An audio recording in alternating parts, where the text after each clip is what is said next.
Ann Arbor, Michigan is not just one of the most educated cities in the country. It's a place where psychedelic science, policy reform, and student-led activism are all thriving side by side.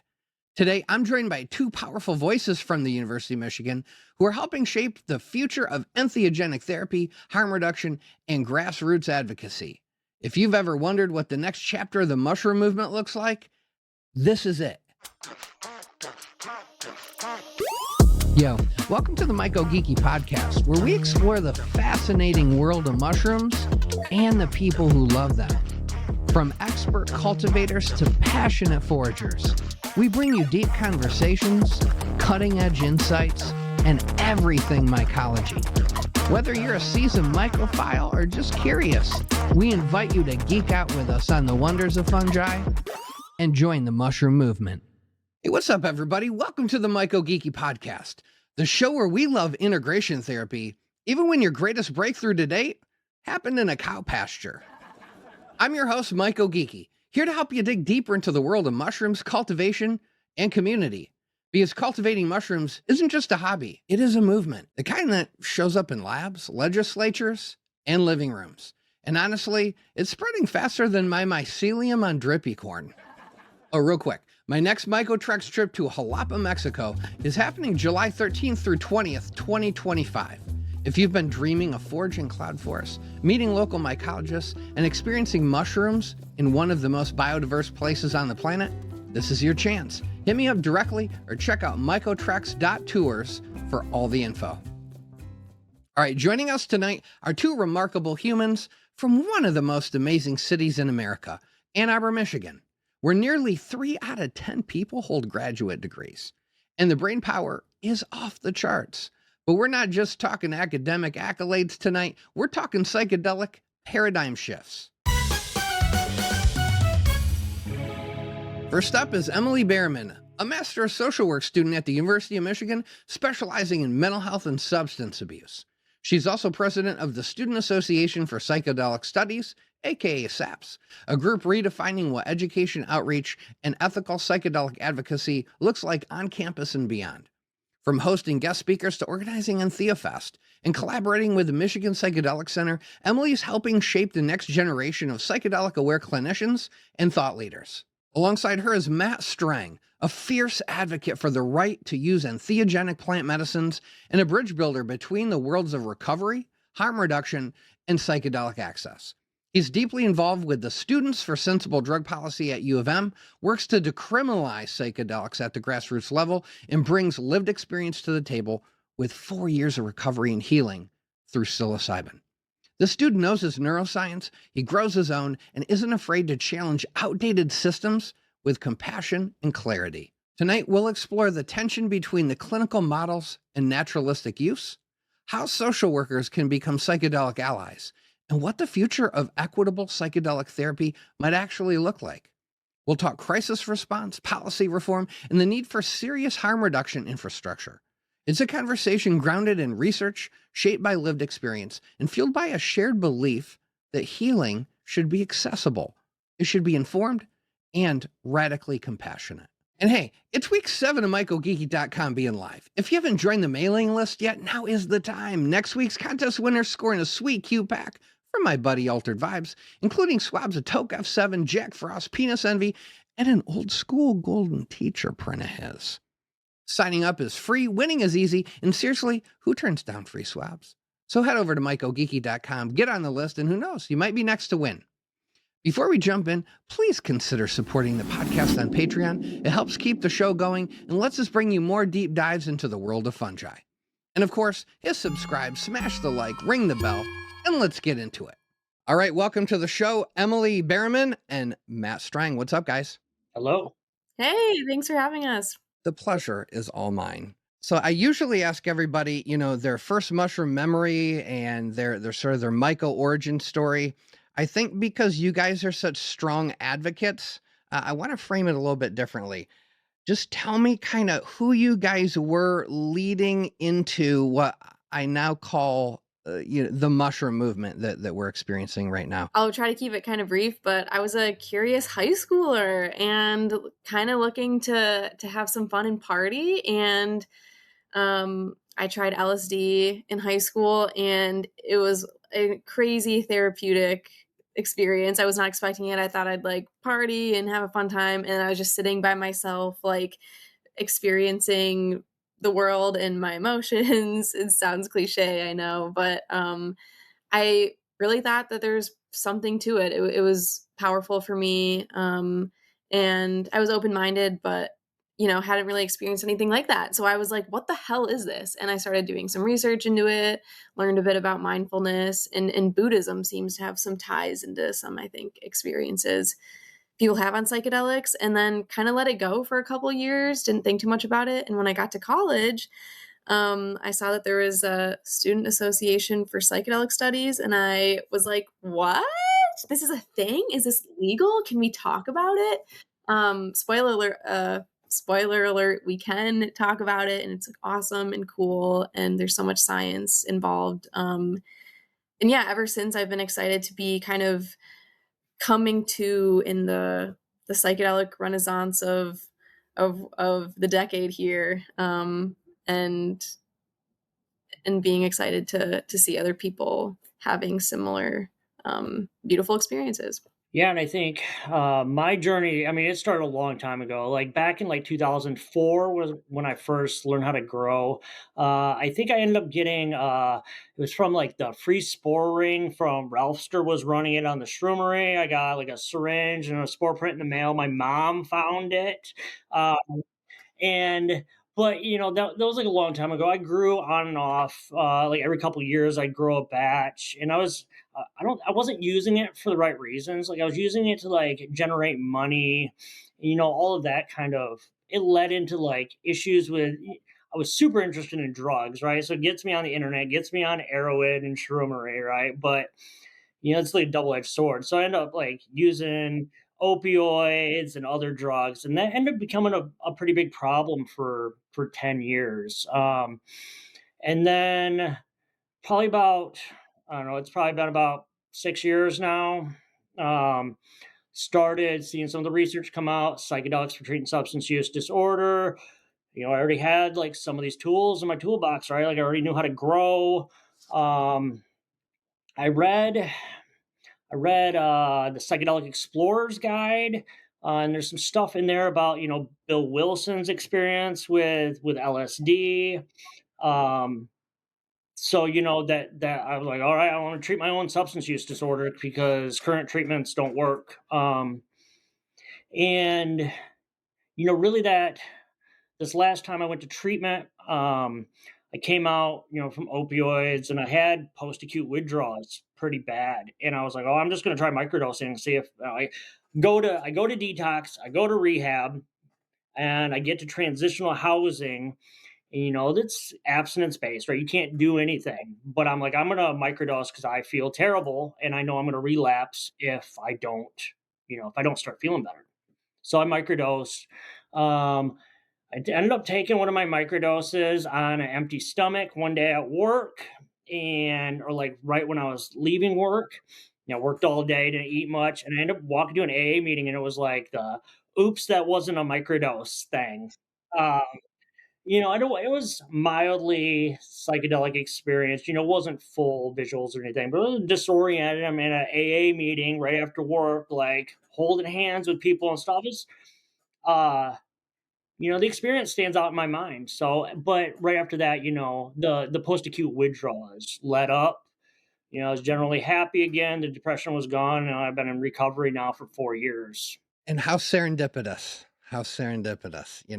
How many people suffer with opioid addiction and don't have that history, haven't walked down this street, haven't fallen down this rabbit hole yet, who could just solve all the problems. How many hundreds of thousands of dollars of fancy rehab programs have are they spending their money on only to sort of feel like they're always in the same spot? And it's because of simple things like the default mode network and neurochemistry and stuff that you can't use just therapeutic, you can't just tell somebody, well, you just do this, right? Because your brain chemistry has been set up a different way, and it's now dependent on different things. Some other neuro experience, has to change that. So I think it's so cool to hear your story, Matt, because it really just highlights the efficacy for very serious situations, right? I love Emily's story. I love hey, I just, tried this thing because I'm young and I'm in school and this is what we're supposed to do. That's what I did.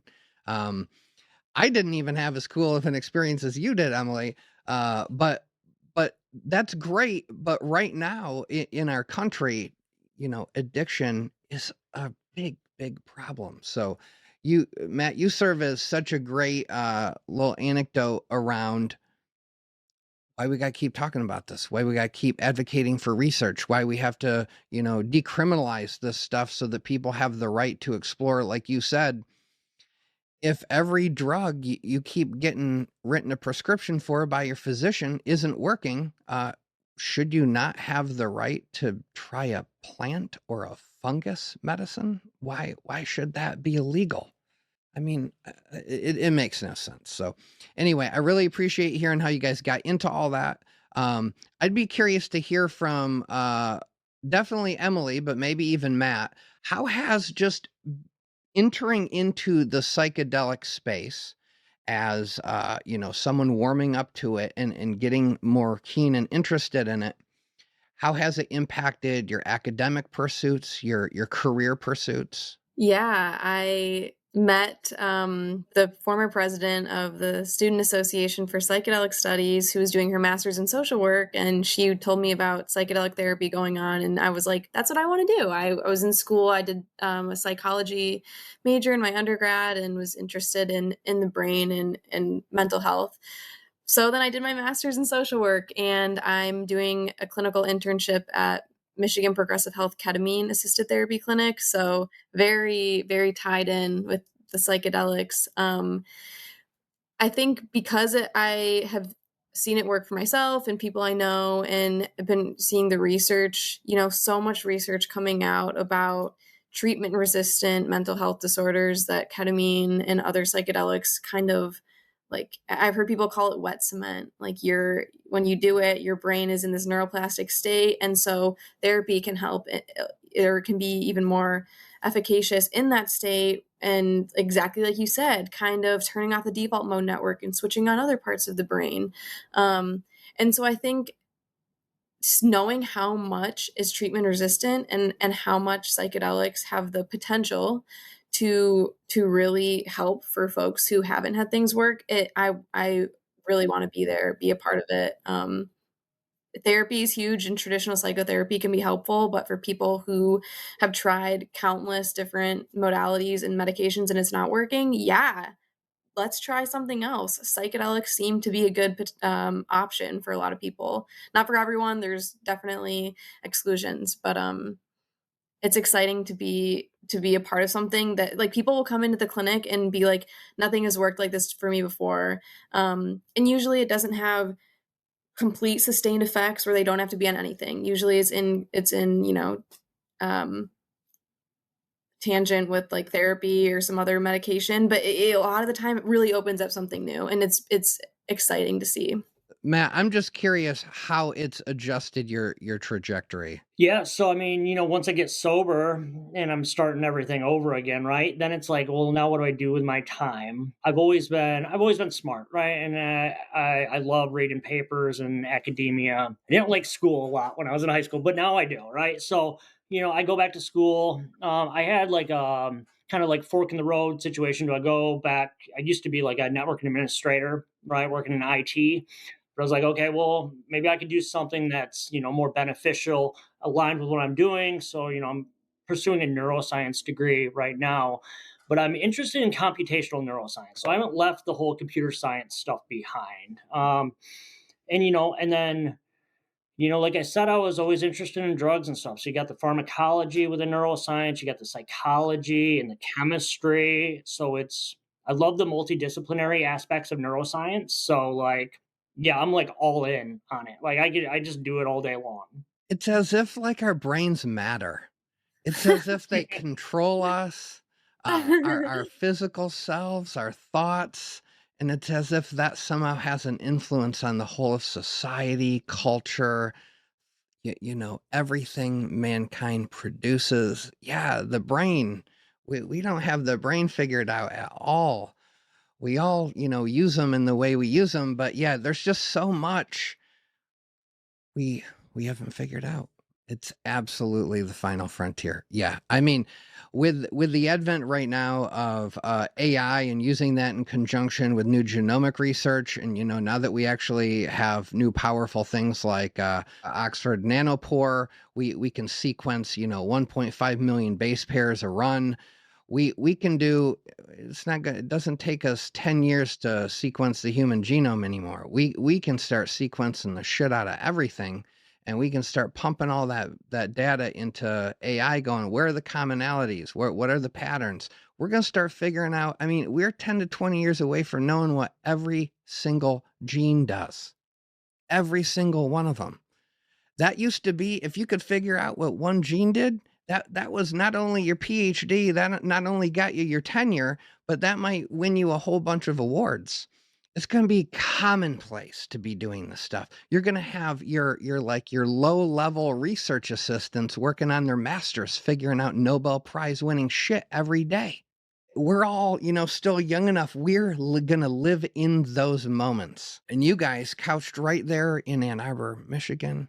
I think it's changed, but at one point when I was there anyway, somebody told me one time, they said, I think there's the greatest per capita density of PhDs in Washtenaw County. Right. Yeah. Yeah. Like I worked at a elementary school in Ann Arbor, and many of these kids, most of the kids have professor parents at the university. All right. So Emily, I got a quick question for you. You said you got your undergrad in psychology. What does it look like, boots on the ground there, to be involved in the Psychedelic Association, to be advocating for this, to be, at a ketamine clinic? Do you get any pushback? Is it very accepting and welcoming? What is kind of the attitude there around this in the School of Social Work? Yeah, yeah. Ann Arbor is the place to be. The general vibe around psychedelics, I think, is a lot more progressive. There's mushroom shops. It's decriminalized in Ann Arbor. There's mushroom shops around the city that I'm not sure what their legal processes look like, but they're kicking. In the School of Social Work too, it's very progressive here.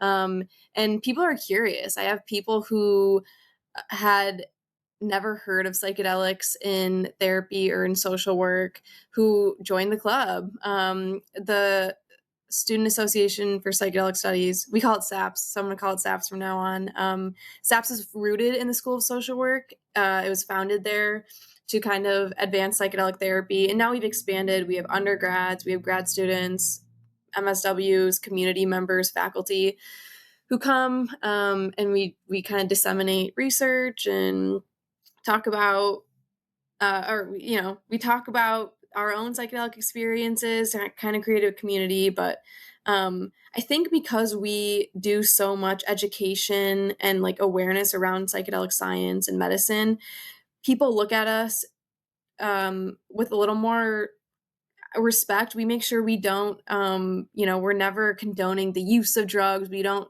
do drugs together, and we don't tell people we're going to get drugs, even though, in maybe casual conversations, people are talking about it, but really try to hold this like rigorous science in the space. And so I think it does bring in people who would have been kind of skeptical, and you get that credibility.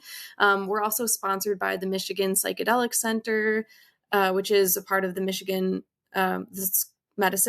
the medical school. And so that gives us this credibility of, oh my God, there's these world-renowned doctors who are a part of it. So I think people have come with open arms and have been excited to hear about it, which makes me excited. And there's so much therapeutic benefit that my social work colleagues are also like, oh my gosh, could we use this? And there's also a lot of talk about kind of indigenous ethics in the psychedelic space too, which a lot of social workers, I think, can appreciate, and talking about how to be ethical in this, right? When so many of these medicines are rooted in indigenous cultures and have used them for, used these medicines for millennia. How do we do this in a way that's respectful and reverent? And yeah, don't just steal and exploit shit, which we are, people are doing it, but how can we try to be better in the future? Yeah, kind of like with psilocybe cubensis mushrooms, they're not going to go extinct anytime soon. We could collectively try to make them go extinct, and we would fail. Unless we started slaughtering literally all cattle around, unless we try to make cattle go extinct, I don't necessarily think we could accomplish that.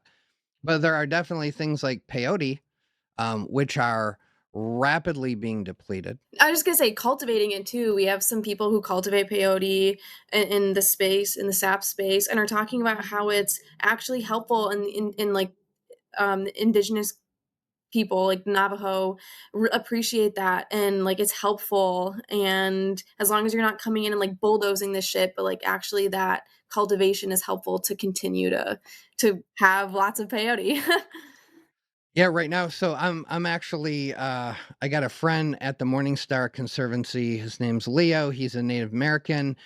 He cultivates for preservation reasons, because a lot of the habitat down there are being decimated by various factors, up to and including feral hogs that now have decided they like eating the big fat peyote buttons.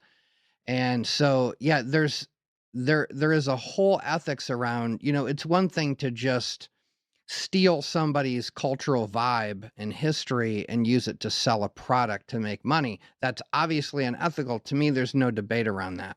But the real ethics is around, how do we preserve these sacred things?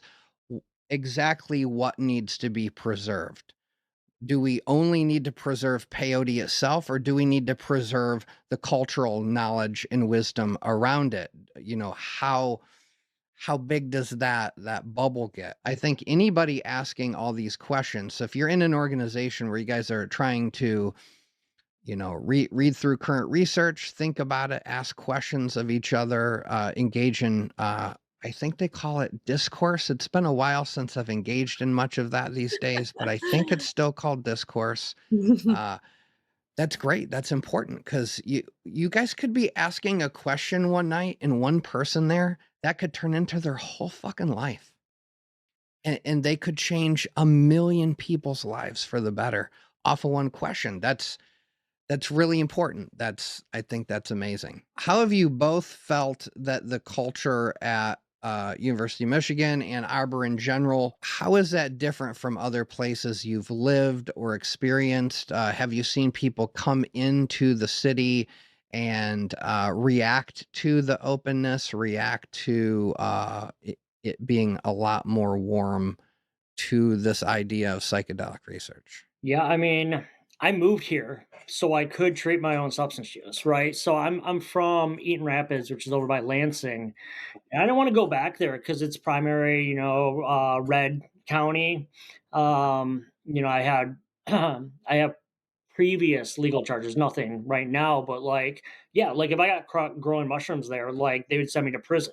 Like I've had judges tell me, you mess up one more time, I'm going to send you to prison, right? So I had to like move here to protect myself, and then I find like this is like where I want to be. Like it's warm, it's open to me, things are progressing.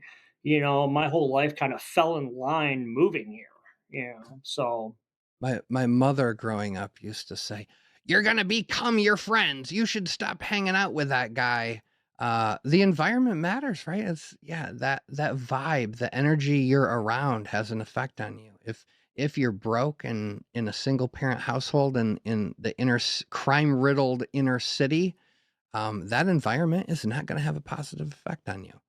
If you have everything provided for you on a silver platter and all your needs are attended to, odds are you're going to be a more well-adjusted adult human being. So I'm glad you made the decision, because I think a lot of people don't, Matt. They don't decide, this environment does not work for me. I know what I'm trying to do now with my life. Where can I go do that? And you just made that shit happen. That is powerful. Let's move on to some of the research at University of Michigan. Emily, you are working in this ketamine clinic. You're around some of these docs who are doing some pretty big research. What is the vibe and the energy at U of M from your perspective around psychedelics right now? How excited are people there about this? What sort of real leadership are you seeing around psychedelic research? Yeah, I've noticed like a continued excitement, and I've heard some people say there was a big decrease and like a discouragement after the MDMA trials kind of failed a couple months ago. And I feel that a little bit, but really there's still so much going on. We have psilocybin for fibromyalgia studies, chronic pain with psychedelics and cannabis. Dr. Kevin Banke is huge in the chronic pain fibromyalgia space, and he's been doing a lot of that. Um, Ketamine for depression, I think in rats they've been doing too. And then like psychedelics in the role of consciousness. Dr. George Mashore, who runs the Psychedelic Center and the Center for Consciousness here, is doing some cool anesthetic, like looking at psychedelics as anesthetics and with anesthetics too. Research that kind of goes over my head, the really hard sciencey stuff. And a lot of it's ongoing, so we don't have answers yet, but like things are looking good, low adverse events that we're seeing, people aren't having serious medical problems, um, and are getting better and are finding that their pain's diminishing by, however much on the scale. And so I think it is exciting, and we're also cautious, right? There's a lot of groups who psychedelics don't work for, namely like with psychosis. We know that can, psychedelics can trigger a psychosis or mania, and so we're careful around that. And same with high blood pressure or heart problems with like ketamine or MDMA. You have to be careful because that lifts those things. So making sure that there's all different medical professionals and researchers and people on board who are um, regulating and kind of watching that. So we're serving the people as best we can and not putting them in a space where there's harm. I feel like they're doing an amazing job at Michigan. The professor, the researchers here are incredible and care about the people they're doing work with, and it really is. It's for the community and for the clinical population. So I feel proud to be here and to see everything they're doing. It's interesting you said, you know, cautiousness and being ethical and concerned about not doing any harm. Obviously, any research like that is going to be under that lens of, do no harm. I sit back though, and here's what I say. I say if I'm a psychiatrist and I know that the 19 drugs I can prescribe somebody with schizophrenia, various types of schizophrenia, or let's say bipolar disorder, if I know that they work for some people well, and then 30% of the people they don't work for, and I know that within some of these groups that there are schizophrenics that attack, hurt, and or kill people, including themselves, or in bipolar disorder, when those swings are real bad, I mean, suicide rates are extremely high. So for me, I'm sitting back here and I'm going, that's cool. You guys keep talking about how like you're shielding yourself from litigation and you're never going to be sued for doing any harm, but doing fucking nothing is doing harm. Not pursuing research. Everybody has it. When you sign up for a drug trial, you sign. I know that we don't know anything about this. I know I'm the one who's going to help figure it out for everybody. Doing nothing because of a social stigma that was created for political reasons back in the 60s and 70s, when there is very exciting treatment modalities emerging, and just because one poorly constructed, because don't even get me started on how that MDMA study that got shot down was not necessarily set up the right way. It's completely new research. How you set up a study is more than half the battle. So Yeah, instead of learning going, from past mistakes, yes, right? Yeah. instead of going wide, so first off, is our data quality? Do we actually know we figured out what we think we just figured out, right? Disappointingly so. And then the next one is, okay, well, we did it once. Is that no more reason to move forward? Not when you got so many people. I mean, why do people use these drugs, right? Psychedelics are party drugs, right? They don't cause the problems opioids do for people. they're not addictive in the same way. Though I actually do think that I know people who are fairly addicted to a psychedelic energy, and they use them way more than they probably need to. So I don't think they're not addictive.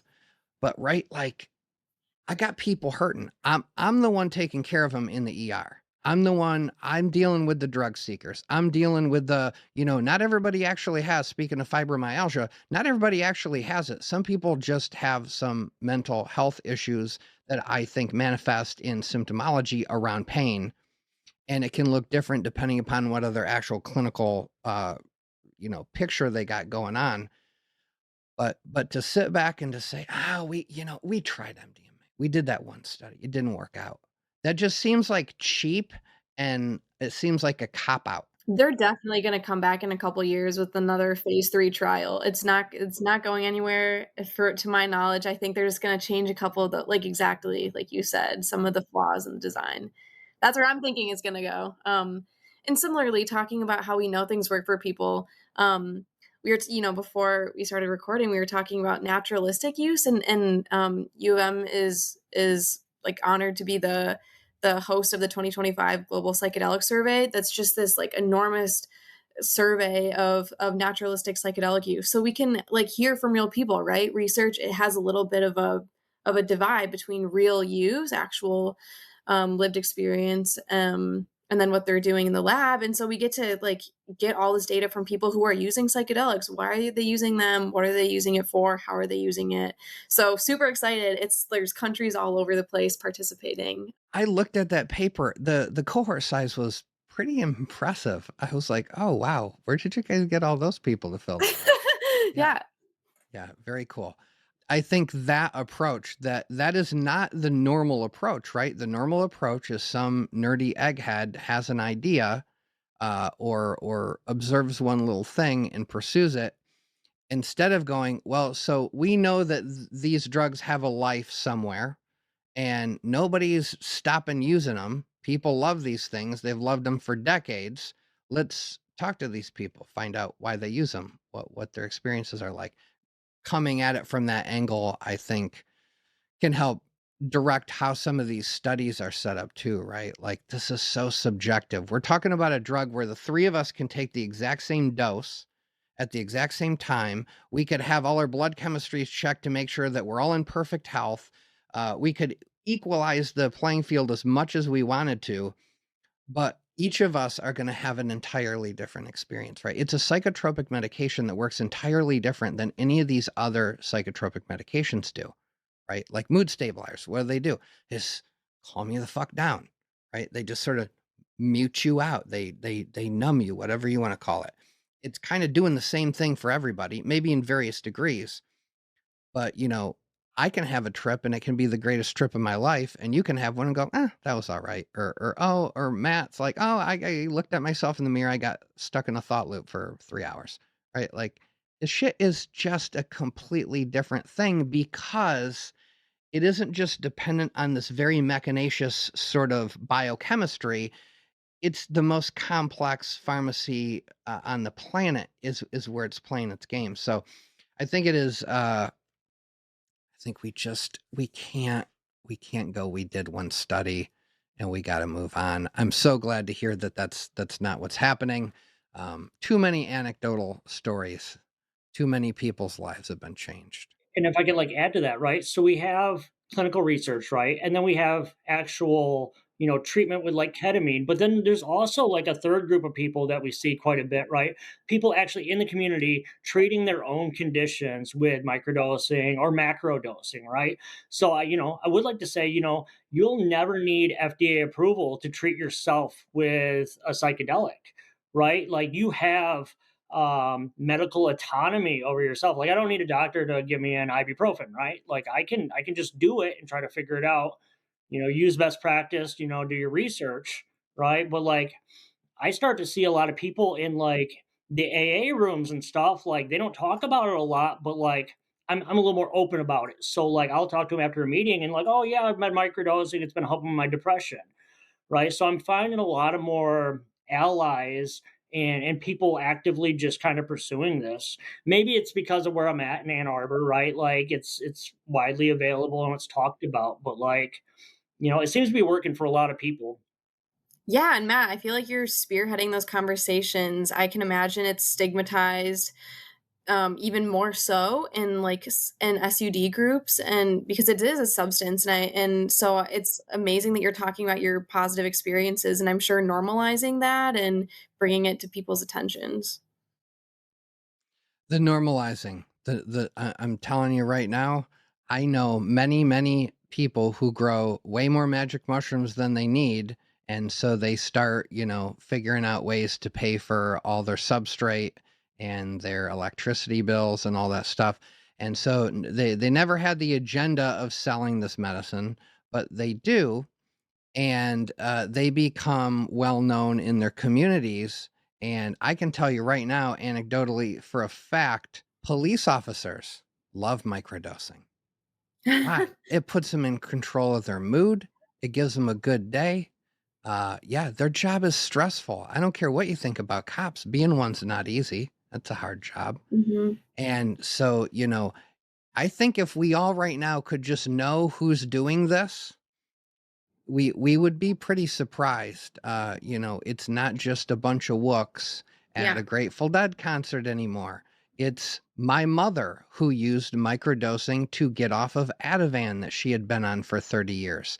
It is my birth mother who has just got off her mood stabilizing medication through the use of having psychedelic experiences. This is happening, and I'm only using those very close, very direct examples because I can speak absolutely about them. This is happening everywhere all the time. What are they saying? Millions and millions of people are already doing this. So when I hear a study that says, oh, the studies just say it's a placebo effect, get the fuck out of here. No, there's no possible way that's true. Your studies are not performed well yet because you're dealing with a completely novel drug class and you don't know how to actually set up a study for it. Spend more time figuring that out, right? You already know, right? In social work, the level of rhetoric around just how to fucking talk to somebody about their problems is endless. So why on earth? But it's because we live in a stigmatized society, right? The society wants this to fail. You can make the argument that society made people sick to begin with, right? Yeah, I've the idea that it's not a measure of health to be well in a sick society, and it makes sense that we just have this enormous amount of mental health issues, physical health issues.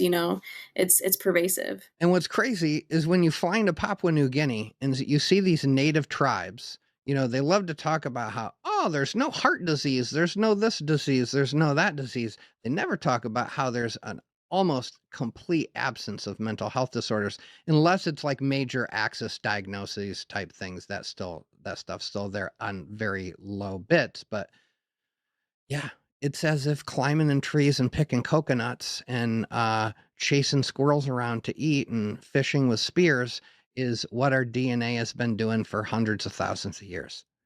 And sitting in front of a computer monitor is not, It's so Interesting. weird. So weird. So weird. Yes. I don't know if you guys ever think about this. I truly think that we are in probably the most crucial, pivotal, important, interesting, fascinating, powerful time in all of human history right now. This is the culmination of the monkey who got the big frontal lobe and has all the IQ points and is about, we're going to go one way or the other. We are going to fucking ruin it all, or we are going to turn into that like dream amazing future. And it's only going to go the good way if people like Emily, Matt, myself, and the thousands of other people who are 100% on fire about this stuff does anything about it. It's not going to happen by sitting back and being entertained. I look at it as multiple paradigm shifting, right? And it'll break the mold, and something new comes out of it. I'm very optimistic about it. If this community that we're in of the mushroom movement does not truly become untarnishable, unquestionable, just a complete, like a monolith of who the fuck are these people? They're doing what? They don't care that it's illegal and they're solving their own mental health problems anyway, and they're fucking advocating about it. I don't, it's what it's got to do. Matt, what you do every time you tell anybody, whether it's up on stage or it's just at a AA meeting, every single time that you're talking about this and saying, no, this happened. I don't care what fucking study you just read. I'm telling you, this is the thing that solved a problem for me. It's powerful. And people listen to that. That's what they're going to listen to. Or Emily going, yo, I just wanted to have a fucking experience, and it had me questioning my whole life. Yeah, the nature, that kind of pro-social, connective nature of psychedelics can be healing on, I think, community levels too. This care for each other, and it's this weird, very salient feeling that we are all interconnected. And I know you've heard that before. You've heard people who do psychedelics and drugs say that shit, and it sounds like a cliche, and maybe it sounds a little woo-woo, but there are these ideas of we're depending on what you believe spiritually, of like, we're all cut from the same cloth, we're from the same whatever, and like, we are here, we can't function by ourselves, we need to be in community, we need to rely on people, and there is a strong sense of that, I think, from psychedelic medicine, and in general, but there is that feeling of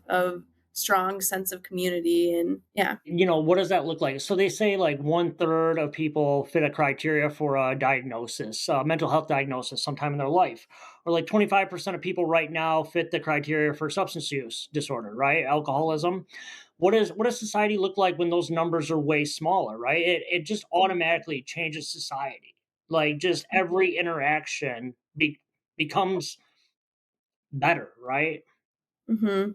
Yeah, and you talk about the grand challenges of, there's like 12 grand challenges of social work, and some of these are like eradicating social isolation is one of them. Like, that's what I appreciate kind of about some of my social work classes, is that we're talking about the roots, right? And it's not victim blaming. It's not, it's understanding the environmental stressors and pressures that inform and kind of create mental health disorders, physical health disorders. Like, it's not, there's chemical imbalances too, but it's not like the fault of the individual. It is this collective system. And so I think attending to the roots is a huge challenge. That's hard. It's, we could talk all about how to do that, but the start is identifying that it's not individual, laziness or whatever. It's like, it's these systems that push us to be unwell.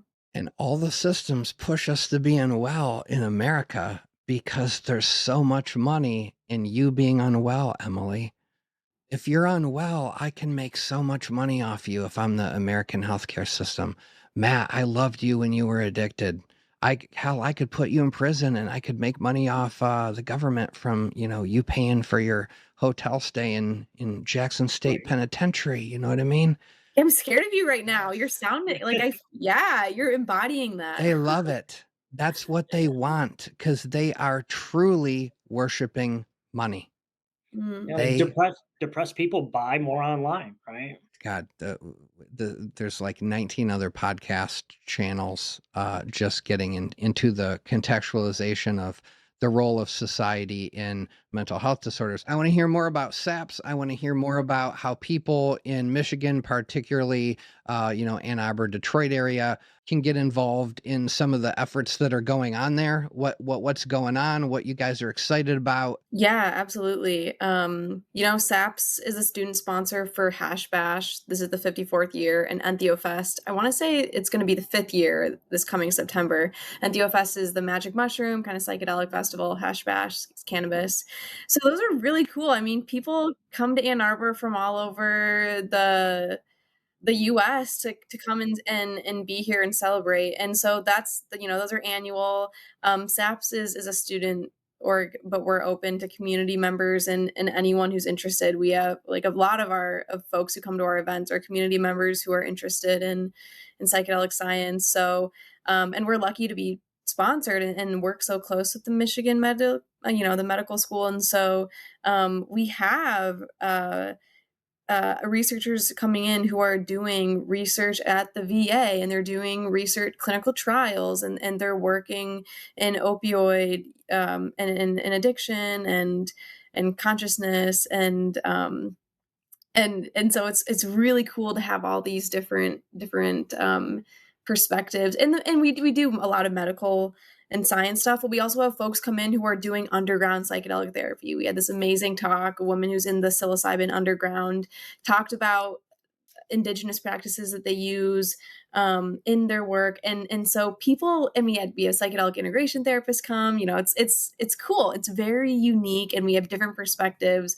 We're doing a plant ID class, and we're hoping to do a mycology class coming up. So just all these different interdisciplinary things. So if you have an interest in anything psychedelic or fungi related, we do a lot of stuff. And you'll meet people too. The huge thing is fostering that community. You'll meet people who are interested. And we talked about normalization already. I love, love, love that piece of it. Oh, I'm meeting people who are doing their PhDs who fucking synthesize DMT, like as a part of a master's, I think, in pharmacology. Like, what the heck? It's cool. And it's people who are so intelligent and who are so passionate about what they're doing. It's oh my gosh, it's cool. I'm proud of it. And Matt's a part of Students for Sensible Drug Policy, which is he newly kind of brought that back. And I'd love to hear you talk about that, Matt. Yeah, so I've been working with Students for Sensible Drug Policy for a couple of years, and we just brought it back. You know, that and Decrim Nature and some of the local, we got drug checking set up here too. But yeah, so I mean, with SSDP right now, we're working on some kratom regulations. We're trying to get ahead of the ban of 7-OH and trying to implement regulations before they, outright ban it. We think that, banning, some of these kratom products will hurt the people that are actively using it, and then drive them into, harder opioids. So we've got a meeting set up. It's open to the community. It's student led. And then another thing I'm working on. So April 11th, we have a psychedelics and recovery meeting at the School of Social Work. It's at 7 p.m. I have a flyer for that. I'll hand off to you. Yeah, and again, that's Psychedelics and Recovery. I'll just do a shout out to the organization. Like, it's an international group. It's like a 12-step group. A little bit more progressive. It's got these ideas of, plant medicine and integration. I believe it was started by some of the MAPS clinical therapists. But it's a huge group. They got meetings online, like multiple meetings a day. Like, it's like grad school for AA. It's open to everybody. You can share about anything. You can share about current drug use or your use of psychedelics, right? You want to be like respectful of the space, right? But like it's almost unconditional support. And there's not a lot of stigma. There's not a lot of judgment. So, that's like my primary fellowship right now. I love that group. Trying to do an in-person meeting in Ann Arbor. We've tried it a couple times. You got to get enough participation and get past that threshold to maintain, engagement with it. So we're going to do our first meeting. And then we're going to see if we're going to keep doing it monthly over the summer. If not over the summer, we'll bring it back in the fall at U of M. So I like you just said like graduate school for AA. Did you just say that? I didn't point it. Someone just said it in one of the meetings. So have you guys heard? I forget where I read this, but that they grabbed just a bunch of smart people with a bunch of letters behind their name, and they asked them to figure out when they thought the likelihood of psychedelic medicine might be legalized, decriminalized, whatever. And I think the paper I read said 2035? What are your thoughts on how this sort of story in at least the United States is going to play out as far as psychedelic research, decriminalization versus legalization, all that kind of stuff? Just thoughts. So it depends on, are you talking nationally? Yeah, I'm talking either just as it evolves, or but surely I think the number, the date had to do with when it would be federally either decriminalized or legalized. When a big decision would be made by the federal government about changing how we view that. I think that the next furthest along clinical trial is the Compass Pathways international trial for depression. And I think once that gets done, they don't have a therapy arm in their trial. So it's just medication, right? So that was one of FDA's biggest issues with MAPS was like, how do you quantify therapy, right? So Compass isn't doing that. They did it internationally so they could get, approval in Europe and the US at the same time.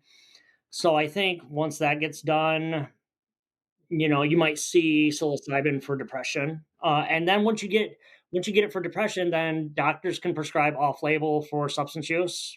Yeah. 5 years.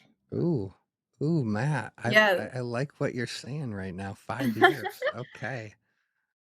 All right, Emily, what are your thoughts on that? Yeah, I think I'm skeptical about the number, and hopeful too. That would be great, and I think it's following the trajectory of marijuana legalization, and we have seen a similar path so far. So I don't know, and I'm not going to say I have thoughts or my opinions on it because it's really hard to tell. I think because psilocybin therapy is legal in a couple states on the West Coast, that I can see that slowly making its way through different states. Federally, I'm not. Yeah, I don't think I'm encouraged, but I guess I'm also trying to be cautious because when you get your hopes up, it's very disappointing. I'm still excited, and I don't think it's going away. Um, I think our best bet is decriminalization, and that's kind of going on local levels now, but there's a group that's kind of starting in Ann Arbor that's pushing for some more drug policy reform in the state of Michigan. So, I mean, if we can start getting, energy around that, that's huge. But it's a long road ahead. And there's not, I mean, like with ketamine too, ketamine's off label and for depression, and it will never be FDA approved because the patent's done. It's a super old drug, so there's no money in it, right? And that's just one thing, though. I mean, hope MDMA, psilocybin, all these um, drugs that don't have any, no approved medical use right now. That is exciting, but it's going to be expensive. That's one thing I I feel discouraged about is the accessibility of this medicine.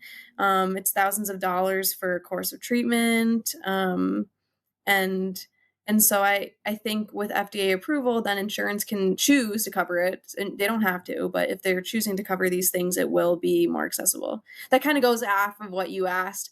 I don't know. 2037 would be fucking amazing. I don't know if I'm fully there, but I think maybe state level, there will be some more leniency. And if I could just kind of go off that, right? So one of the next initiatives in Michigan right now is in Jackson. They've had it's been the seed seller that's been pushing it. Michigan Psychedelic Society is helping out now. I went to the meeting last month to kind of hear about the progress. They have another meeting coming up soon, April 12th. So yeah, it's already been put in front of City Council in Jackson. I think they're waiting on a decision or a vote. Yeah, you probably have to check out the Michigan Psychedelic Society meeting to get a current update on that. But we do Jackson. Then we have Jackson, Washtenaw County, Detroit. Hazel Park. Kalamazoo's got one going on. There's a Decrim Kalamazoo right now too. Yeah. So we get Lansing, East Lansing. Maybe we can flip the state. Yeah, we have enough people saying, "This is working for me. It's maybe the only thing that's worked," or it's spurred. Sometimes we talk about ketamine, like in the clinic, it turns down the volume of the OCD or the depression or whatever. It's not necessarily eradicating it, right? So for some people, it does feel like it does that, but a lot of the time, it's tuning down or turning down the volume for the f- the dysfunction and making life feel livable again and feel um, manageable. I think so. Hearing a few things you guys just said recently. So I've heard from people who've used ketamine therapy, and they went from it changed my life to, oh shit, I stopped doing it, and now things are kind of going back to how they were. So I have so far adopted the metaphor of it's like going to the chiropractor. Yeah, the chiropractor is amazing, but yes, you got to keep going to it. So this is why it's important to contextual, but that doesn't mean ketamine therapy doesn't work. That just means we have to understand how that tool works, right? Yes. I used to build furniture. I had to know exactly what I could and couldn't do with every tool I had. As a therapist, Emily, you get to decide. First off, I'm building a practice. What modalities am I going to use? What's kind of my Yeah. attitude towards therapy? So you get to pick and choose all these different tools. It is a tool, though. It is working. It Yes. is doing things that are not being accomplished in traditional therapeutic approaches. So, Yes. to be like the person was very disappointed. I said, but you had breakthroughs. Like you Yes. still have those epiphanies with you, even though the old instincts are coming back. It's like you get gastric bypass surgery and you lose a bunch of weight. Hamburgers don't stop tasting good. Yeah, going off of what you just said, like, it is frustrating. We have folks come in and it's amazing because it's this whole new world, right? First couple of weeks. And then when it starts to become less salient maybe or slow, or when you start going to maintenance, which is like every month or so coming in for an IV, um, if you think of it how the brain is working, it's like that wet cement for a couple days, and so it's really helpful to do therapy after that when your brain's in that space. Like if you think about CBT therapy, it's cognitively like restructuring your brain, right? Restructuring how you're thinking, and it can be easier to kind of bring those some more helpful pathways in, right? When we're talking about the default mode network, like see, normal through CBT therapy works, but sometimes with like ketamine or other psychedelics, it makes it easier to tap in, right? And so if you don't do that, if you're not doing maintenance therapy as well, which can kind of suck, people want to just do the ketamine and be done. Unfortunately, it takes some more effort. But if you're and I get it. I fucking get it. People like therapy hasn't worked for them, so I get it. Why they come in and they're like, "Please, I just want this to work." Yes, it does. And it's like ketamine right? If you're doing this therapy in conjunction with it, the effects are going to last longer.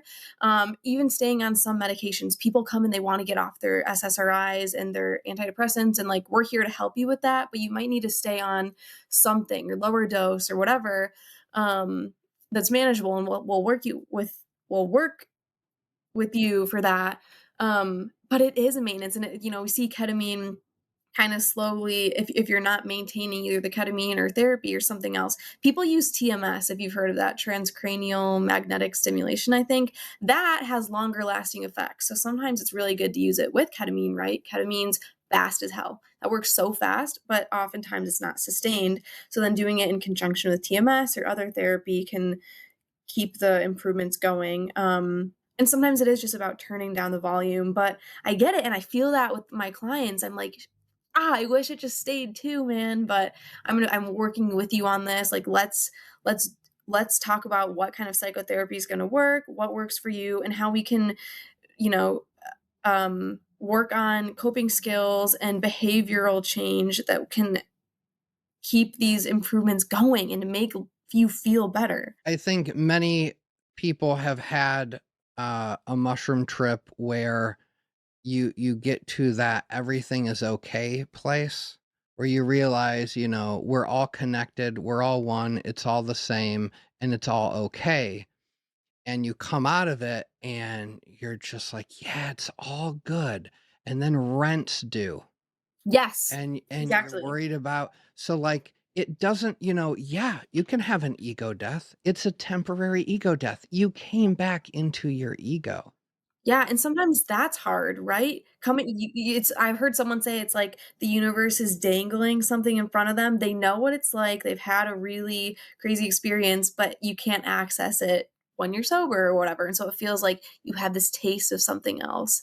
And you just have to be able to cope with that and know that you're in reality. I love how you said this, that these psychedelics are tools and they can help us see things in different ways, but you've gotta be able to function and without them and have these other skills that you're utilizing. Maybe I could just go off that and share kind of what's been working for me, right? So like my program is pretty rigorous at school, and my pattern is overcommitment, fatigue, and then burnout, and then depression, right? And I know where that leads. So like I microdose as needed. I microdosed this morning, very small amount. I get like inverse tolerance now because I do it since infrequently and at such a odd times, once a week or so.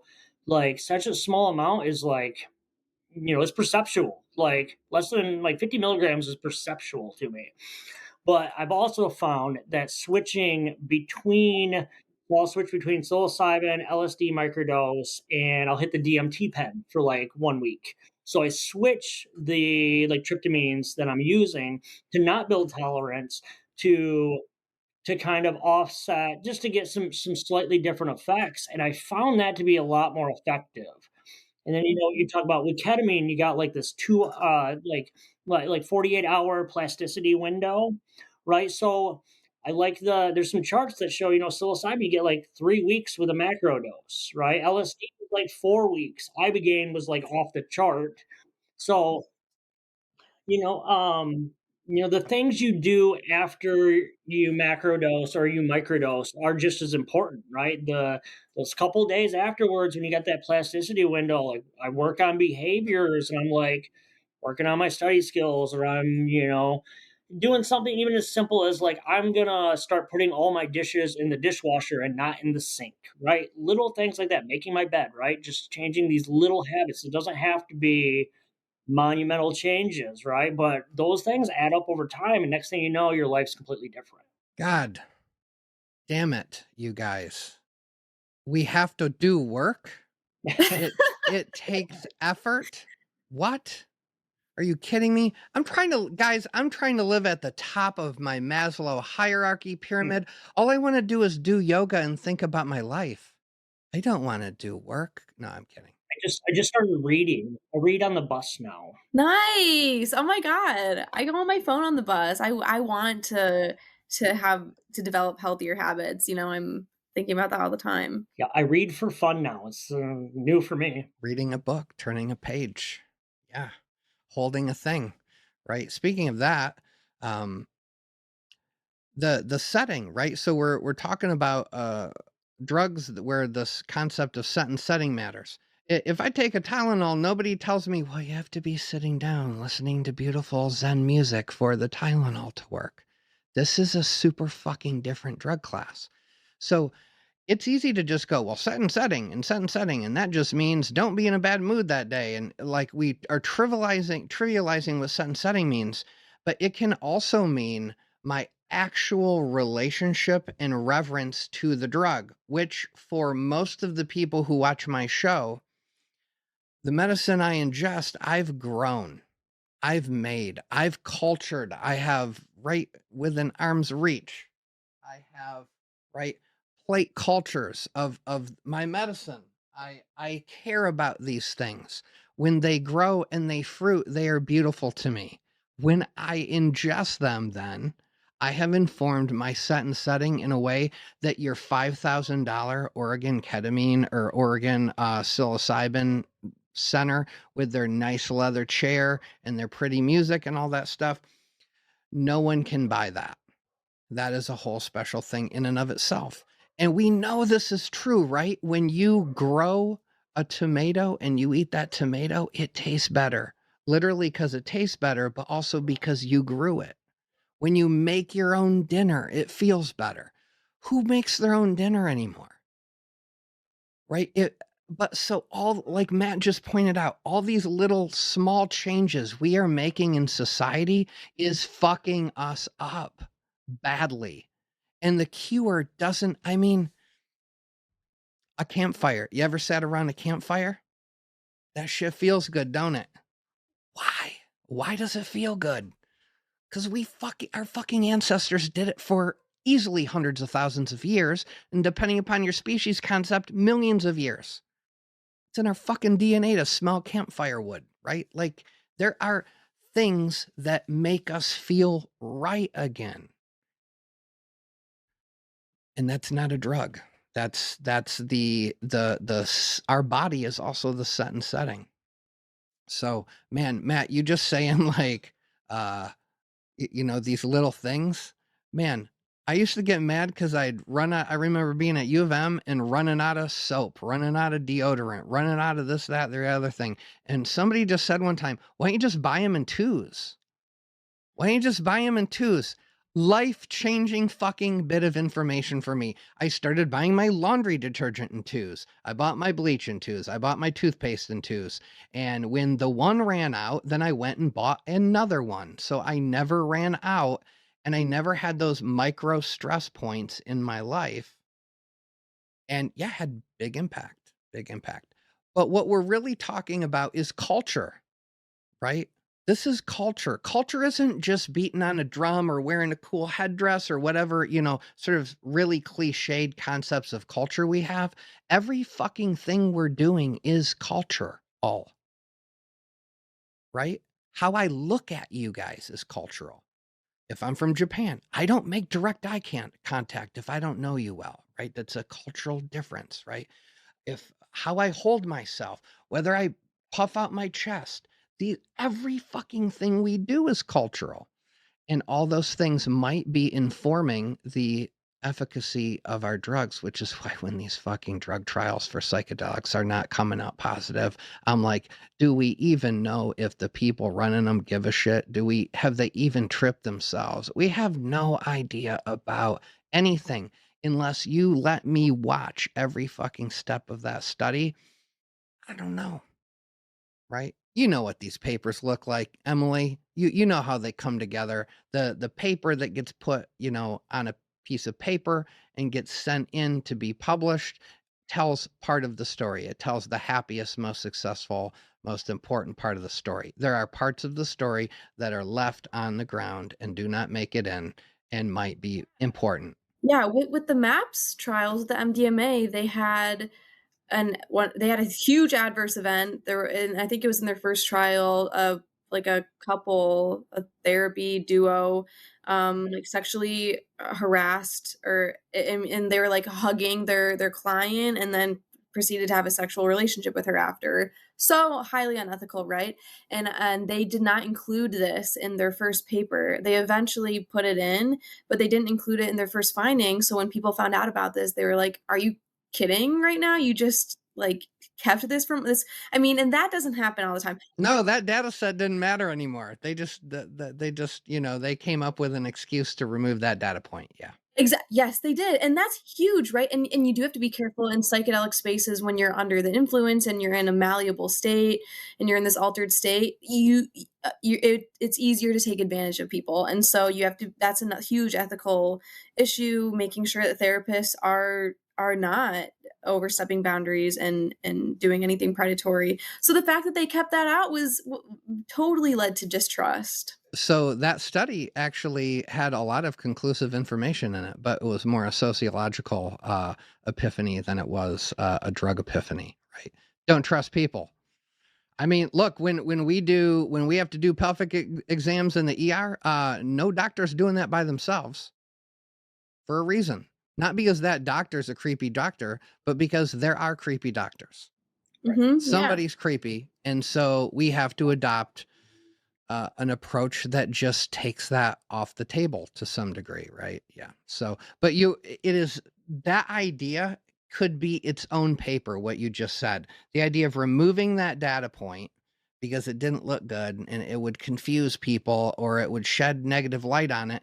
That might be the most fucking important thing that was figured out from doing that study. Yes, and people who wanna see psychedelics furthering in science and medicine, we want to share those things. We wanna know all those things because we want it to be we want the most efficacy and the most benefit for the people, right? And so that as a clinician is so frustrating, and as a person who cares, it's frustrating. You don't want to rush the emergence of psychedelic therapy as this massive modality, and then 10 years later, like the Catholic fucking church, find out, guess what happens when you don't let anybody have sex and you leave them alone with a bunch of kids for a while? Bad things happen. Bad things happen. It's the same thing. We've already seen it. We already have a precedent for it. So 100%, there needs to be a whole bunch of people in these spaces, especially if you're traveling down to Colombia for your ayahuasca ceremony. Yeah. You better bring a fucking friend, and that friend better not be on ayahuasca. Let's talk more broadly about harm reduction and how we should be thinking about harm reduction in the psychedelic space, both in clinical research and in the fact that, somebody might say to you, oh, by the mere fact that you're studying what people are doing in their free time, illegally or legally, you're encouraging them, and something bad could happen, and then it's all your fault, Emily, because you asked them questions and you acted like you cared, and now it's all your fault. So let's talk in general about the concept of harm reduction. I like the definition of harm reduction, right? Reducing the harms associated with drug use, right? So, in the broad sense, it's not telling people not to use drugs, right? We already know they're going to use them. So, we want to reduce the risks. In the sense with or with psychedelics, right? It's the set and setting, right? It's know your surroundings, know your mental state, know what you're taking, test your drugs. Um, we just got Ellie Savitt here in Washtenaw County to allow us to start doing drug checking. So there's a local organization called LEAF that's open. They got FTIR drug checking set up for the community. So, and in doing that, we decriminalize 1/100th of a gram. So anyone bringing drugs there will not get messed with by the cops. So that goes.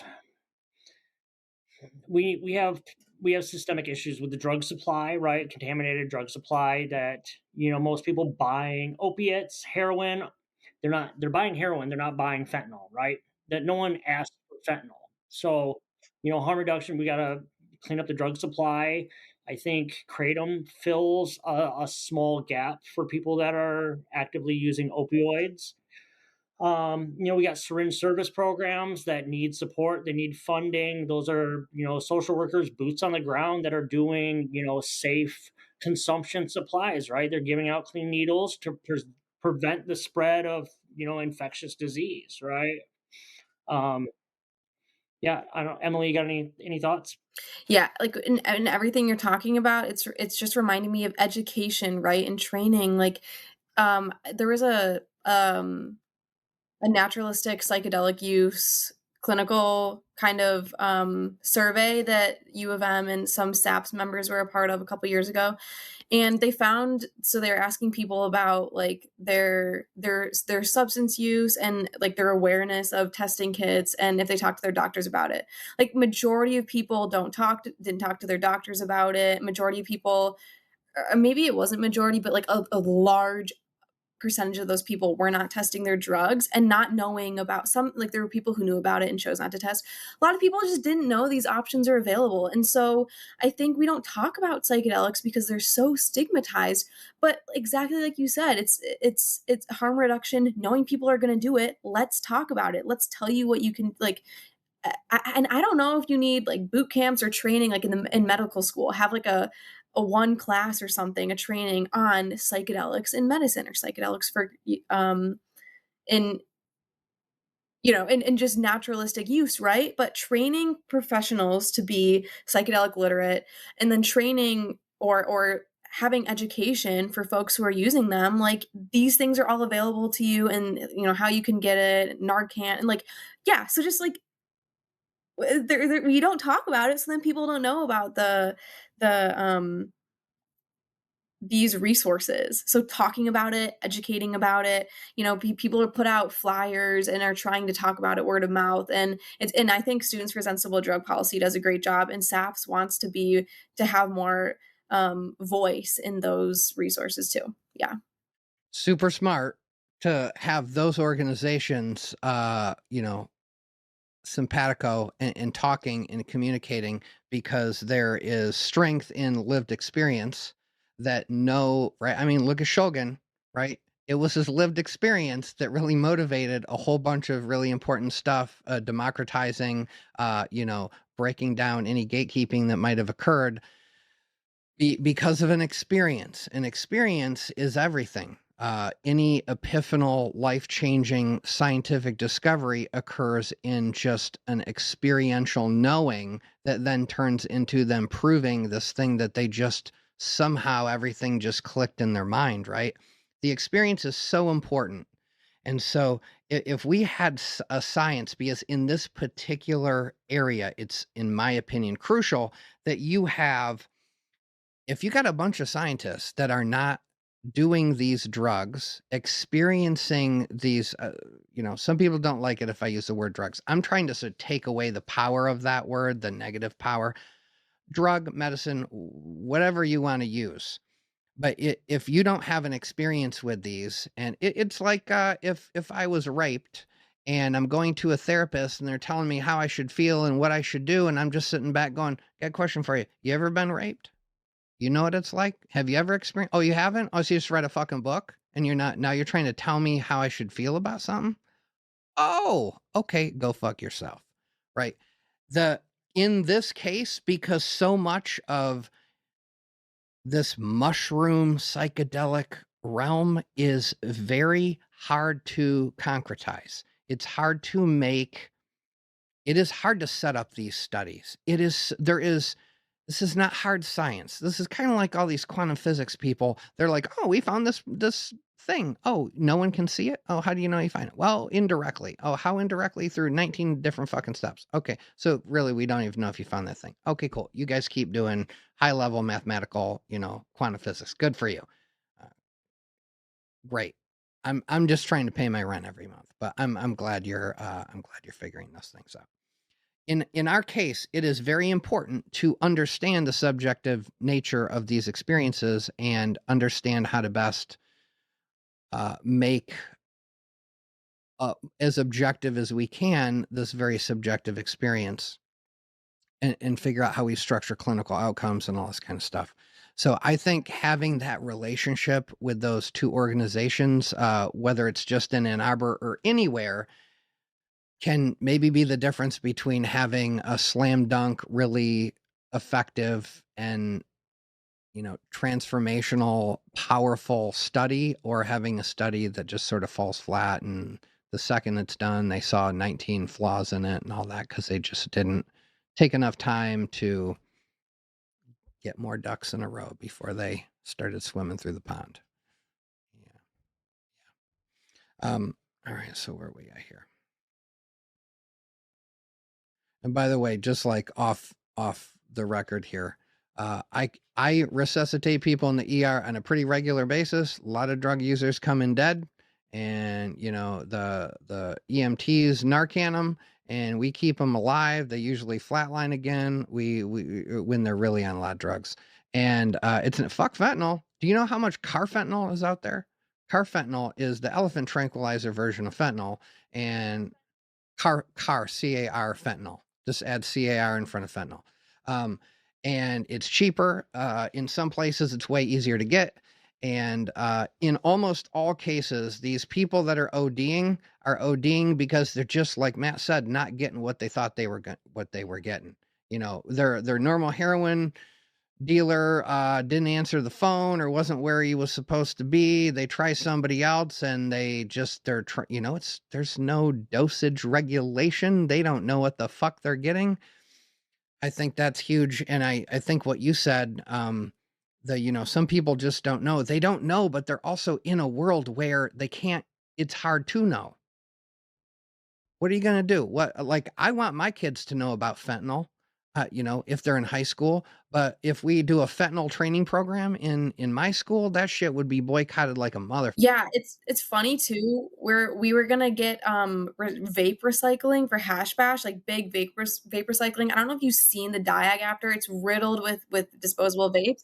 The university wouldn't let us do that because it's a non-smoking campus, but I'm like, "We know it's happening though." It's frustrating, and I get it because we can't condone it, but it's like, it's happening, so what can we do to mitigate whatever the effects are? This whole world runs on who's responsible for what and the fear of litigation and all that stuff. Law has sort of ruined the world. Mhm. All insurance, isn't it? It's all insurance Yeah, and mitigating covering your ass, risk and yeah. covering your ass. All right, so let's talk a little bit about the clinical setting versus the at-home setting. As a social worker, how do you think about that? You're going to be dealing with patients who are both taking prescribed legal drugs and potentially not prescribed, not legal drugs. Yeah, I mean, for people who come in to get ketamine treatments, if you can afford it, you can take the time for it, and you like the idea of having the therapist with you and nurses and doctors around you, it's a great program. It's expensive and it's time consuming. But people really like, and there's a lot of people who come in who are skeptical about psychedelics, and so they appreciate having the band of folks together who want to care for them. But for people who know what they've done it, they have a lot of psychedelic experience, they know how it works for them, and they're finding things that works. I think naturalistic use is fine and good, and it's not as expensive. You can do it from the comfort of your own home. You can have your animals with you, the food you're comfortable with, the setting you're comfortable with, and so I think that doing it in a clinical setting is so valuable, and I'm really excited about more um, psychedelic clinical spaces and for medical or mental health treatments. And I think those really help a lot of people. And I don't think they're necessary. A lot of people are going to have these profound experiences, maybe even more so. It depends on the person, but people who are going to just do it and have a great time on their own. So I don't think it's necessary. I think it's a great option. But and I like you said, I really do encourage to make sure your mindset's in the right place, to avoid the news or avoid stressors, to make sure you're in a comfortable setting. So that's why I think education's important, and people hopefully doing a little research about what they're taking, knowing what to expect. But if you do those things and you prepare yourself, I think like people are gonna have really similar and awesome therapeutic experiences on their own. So, Matt, I got a question for you because something Emily said just made me think about this. So, there are people who are trepidatious. I mean, if you got people walking in the clinic ready to do this who are trepidatious and nervous and coming in with anxiety, that is, of course, going to have an impact to some degree on the experience. But then I'm sitting here thinking, not only does that mean for every one person walking in there with anxiety, there's probably 150 who won't ever even walk through there because of that same anxiety and concern. But then I'm sitting there thinking about a guy like Matt, who, if in my screening process I identify anxiety in the soon to be patient, is there a way I can set up a time where they can go to a session with a guy like Matt or in a group setting and go, yeah, okay, yeah, that's fair. A lot of people feel like you do. Would you be interested in going to a session where you get to sit down with a few other people like yourself who are concerned and a few other people who have experience using this medicine and, you know, asking your questions, talking through those concerns. Or even I talked a little bit with my clinical psychologist about this, the idea of, what you can share personally with your patients. Like, do you say, or do you feel comfortable, or do you think it's appropriate in that setting to say, I have, I have used this medicine. I can talk to you about it. Would you like to talk to me about it? That might exponentially improve the outcome just by taking that extra beat to make sure that's happening. And now you're using people with lived experience in a way that validates them and also validates, like Emily, you keep talking about the connection, which I'm all about. We are hurting animals. We do not do good by ourselves. We need people. We need real, not texting relationships, not online relationships, but real face to face, right? I can look you in the eyes right now in my basement and talk to you through this device. It doesn't feel the same as if you and I were at a cafe together having a little meeting and we were looking at each other. It's just a completely different thing. Yeah. Sitting down with somebody like Matt or myself or you and hearing candidly, answers to their questions and concerns that aren't canned and aren't corporate and aren't super clinical might be the difference between them feeling really, really good and really, really safe and ready to go on that roller coaster ride versus, the person just gripping the handle of that roller coaster. Oh shit, this is taller than I thought it was. You know what I mean? Like, these are ways that we can bridge the gap between those two cohorts in a really useful way. Yeah, Geeky, if I could, so how can we bridge that gap, right? How can, I think one of the first things we need to do with policy is we need to protect social workers. We need to protect their licenses, right? So right now they can only work with ketamine, right? But there's psilocybin, there's MDMA. I would like to see protections to allow them to do like compassionate access, right? Expanded access. So that way, if a social worker talks to someone about microdosing, they don't risk losing their license. So that would allow some of the conversation to kind of come out of the clinic, right? And at the same time, it's like, of course, I'm always willing to talk to people about this, right? Like, I don't have a lot to, I have stuff to lose, but I don't have a license to lose. So I'm always open to sit with someone. I'll let someone. I don't have a lot of time, but someone can hit the DMT pen, on my couch. Like I'm cool. I'm cool with that, right? Or so I think we protect the social workers. We allow community access. We allow just increased access altogether, right? A lot of people can just sit with people they know that have already tripped in their own living room and be comfortable doing it. The fear of the license, and then you have another layer, which is these days a lot of therapists work within like these little groups. So then they have a whole list of policies, for the group that they work within, and those groups are pretty corporate, and they do that because it's so hard to be an independent therapist. It's a lot of just the business side of things, the legal side of things. And so that seems to be the push these days. If you're not working in like a high level academic university setting, you're working for these groups. They just seem to be taken over everywhere. And so you got two layers of concern. You got the legal, like state and federal concern. You got your group concern, and yeah, you feel pretty uncomfortable that you can't even talk about these other options, right? Like oncologists don't say, okay, hey, we tried all this. There's a bunch of other things you can try. They don't even have these conversations because they're not approved by Western medicine. They haven't been trained on them. So they don't even walk you down or point you in those directions. Yeah. Yeah, I was advised not to go to med school because it would restrict my scope of practice so much. So I couldn't have these conversations with people. Emily, what do you think? So you're about to be in this situation where, you got to start worrying about what can I talk about? What can I talk about? Who do I work for? Where do I work that allows me to do my practice the way I want it to do? Have you been thinking about that? Yeah, it's so funny you mention it because I don't have to worry about that in the space I'm working right now. I'm a therapy intern in my degree, but I'm seeing clients. I'm doing therapy. So I do need to be careful about what I say. But psychedelic integration therapy, to my knowledge, is fully legal and fine to do.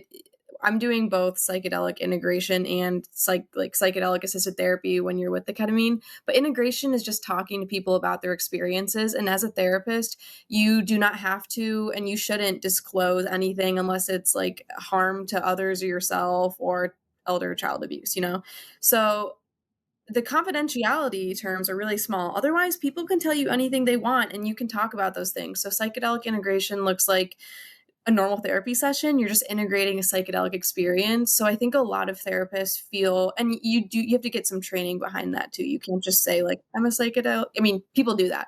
I do psychedelic integration, but you need to have some training and some trauma informed lens through it.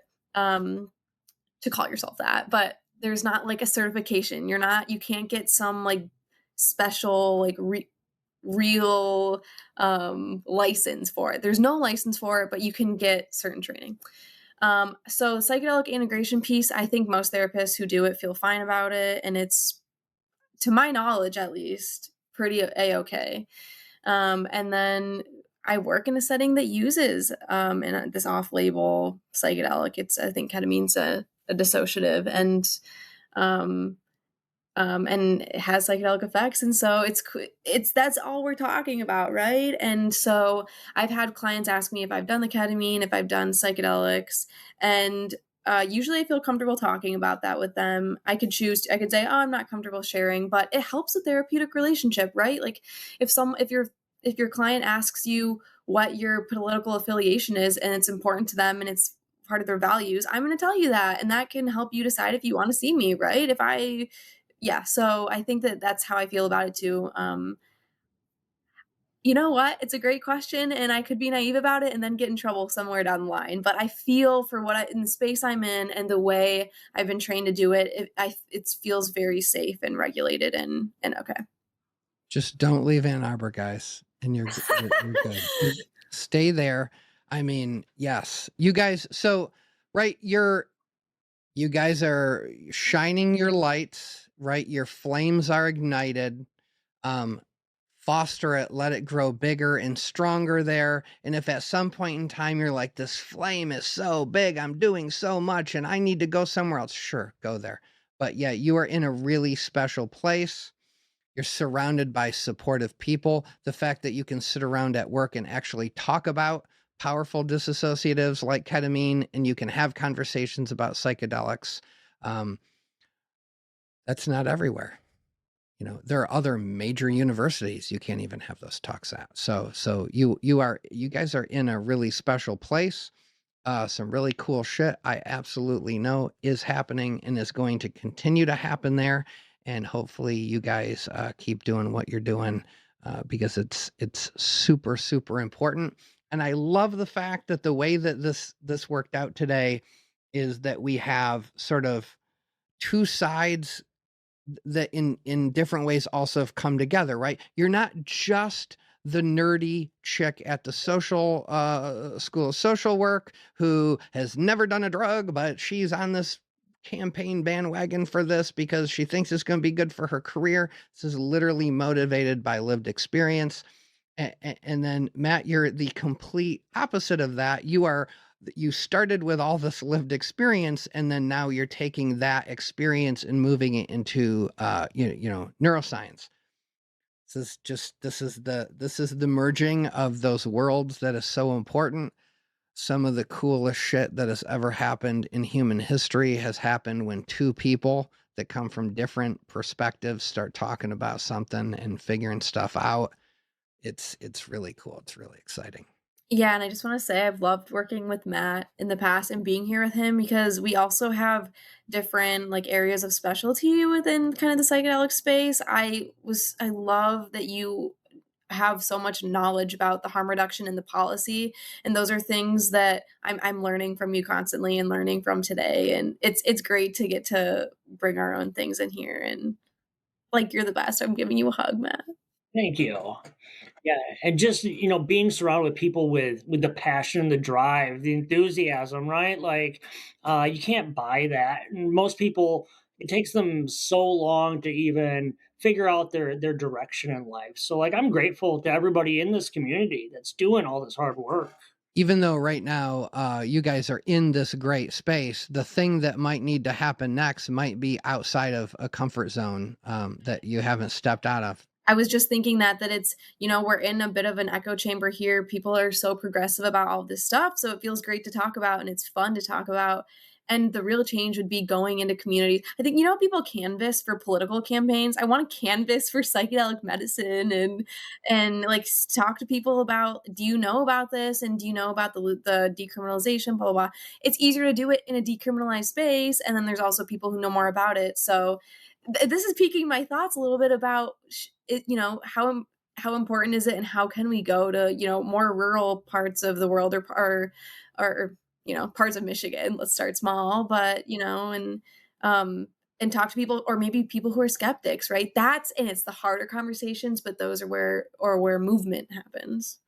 God, I'd love to do one of those. That's what I got to do. I got to have somebody on who's willing to have an actual hard conversation with me, who's completely against them. Maybe I'll just get my dad. My dad could almost fit that bill. All you don't want to be, because I feel this way. I know a lot of people that are hardcore Christians, and I've identified this thing certain Christians do, which is they cloister, right? They get in there, they send their kids to Christian schools, and they only hang out with Christian people, and they're completely cloistered and isolated from this other world. Amish people do this. But I'm sitting back there going, well, shit, I read the Bible. I took that cool class at U of M where it was like the Bible, as a story or whatever. And all the stories in the Bible, Jesus was out there evangelizing and talking to other people, and he was out doing it. So I'm all about that. But you don't want to become the guy, the guy in the corner holding the sign, the end is near, and everybody's just walking by him and nobody's fucking listening. There is absolutely a balance, a very careful journey that has to occur when you're moving from one place to another. And I think, Emily, you said it, which is, there's a lot of great things that have been happening in Michigan. And so we got to create this creep. Got to make that bubble bigger. What's the next county? It's going to be, Otsego County this month. It's going to be Muskegon County next month. And you're just going to keep, grabbing people where you can. I can promise you this. There's a whole bunch of rednecks growing magic mushrooms in Michigan. There's plenty of them. This isn't like no one in anywhere you go. This has probably been the most surprising thing I've learned from completely integrating in the community. Mm-hmm. Is this has been going on for decades and decades and decades, 50 plus years. I've talked to people who are like, oh, my uncle did it. That's where I learned how to do it from. He's been doing it since way fucking back. And so there are advocates everywhere. The problem is we've all been so fucking afraid to say anything for so long that we just got to find each other. For me, it never gets old, does it? Yeah, it never gets old. I love hearing all the different ways people are getting invested and involved and advocating for continuing to pursue this, just what we just haven't even scratched the surface on this stuff. We just haven't. So I love that you guys are doing what you're doing. Keep doing it. If you guys are ever got something really interesting and cool going on and you just want me to platform it and just say, hey, this bill's occurring here, or, Jackson County is doing this, and I'm happy to talk about it. I wished I had millions of subscribers, but we'll get there one day. Building it up slow but surely. Yes. So thanks, guys. Really appreciate this. This was amazing. And keep doing what you're doing. Thank you so much for having us here. This is fun to talk about. Thanks, Geeky. Appreciate you. All right, that's a wrap on today's episode. Huge thanks to Emily Berriman and Matt Strang for sharing their insights, their passion, and their commitment to creating a future where psychedelic therapy is equitable, ethical, and deeply informed by both science and lived experience. If this convo doesn't make you want to organize a local Decrim meeting or audit a class at U of M, I don't know what will. If you enjoyed the episode, do me a solid. Subscribe, hit the like, and ring the bell so you never miss an episode. And if you want to keep the deep dives going, check out patreon.com/MycoGeeky. Support the show and connect with others shaping the future of the mushroom movement. If your idea of a perfect summer vacation includes mushrooms, mountains, and Mexico, then join me and my MycoTrex buddies down in Veracruz, Mexico this summer, July 13th through the 20th, 2025. Head over to mycotrex.tours or shoot me a message to learn more and grab your spot. And hey, if you haven't signed up for the email list yet, now's your chance. Next week's winner is scoring that sweet Q pack from my buddy Altered Vibes, loaded with swabs of Toke F7, Jack Frost, Penis Envy, and even an old school Golden Teacher spore print that apparently he found taped to the back of a broken dehydrator. I guess it was sitting next to 3 jars labeled definitely not contamination.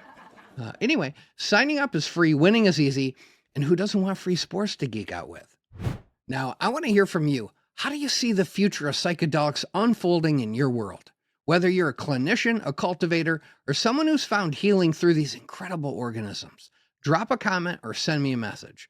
Let's keep the conversation going. Until next time, stay curious, stay cultivating, and as always, go grow some mushrooms.